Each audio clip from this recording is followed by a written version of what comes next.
Hi, നമുക്കിന്നിവിടെ കൊടങ്ങൽ ചമ്മന്തി ഉണ്ടാക്കുന്നത് എങ്ങനെയെന്ന് നോക്കാം. അതിലേക്ക് ആദ്യം കുറച്ച് കൊടങ്ങൽ, കൊച്ചുള്ളി, പുളി, കാന്താരി മുളക് കുറച്ച്, അല്പം 3-4 അല്ലി കറിവേപ്പില, തേങ്ങ ചിരണ്ടിയത്, കാശ്മീരി ചില്ലിപ്പൊടി, ഉപ്പ്, ഇത്രയാണ് ഞാൻ എടുത്തിട്ടുള്ളത്.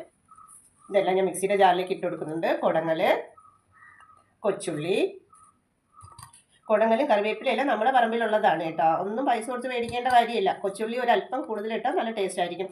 അല്പം പുളി, കാന്താരി ഇടുന്നത് നല്ലൊരു ടേസ്റ്റ് കിട്ടാൻ വേണ്ടിയാണ്. കുടങ്ങളുള്ളത് കൊണ്ട് കാന്താരി മുളക് ഇട്ടാൽ നല്ല ടേസ്റ്റ് കിട്ടും.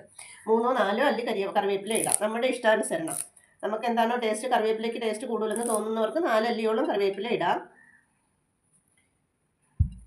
കുറച്ച് കാശ്മീരി കളർ കിട്ടാൻ വേണ്ടിയാണ് കാന്താരി മുളക് ഇട്ടിരിക്കുന്നത്. അതുകൊണ്ട് ആവശ്യാനുസരണം മാത്രമേ കാശ്മീരി ചില്ലി പൗഡർ ഇട്ട് കൊടുക്കാവൂ. ആവശ്യത്തിന് ഉപ്പ്, തേങ്ങ. ഇതിനെ ഇനി നന്നായി അടിച്ചെടുക്കാം. ഇതിപ്പോൾ നന്നായി അടിച്ചെടുത്തിട്ടുണ്ട്.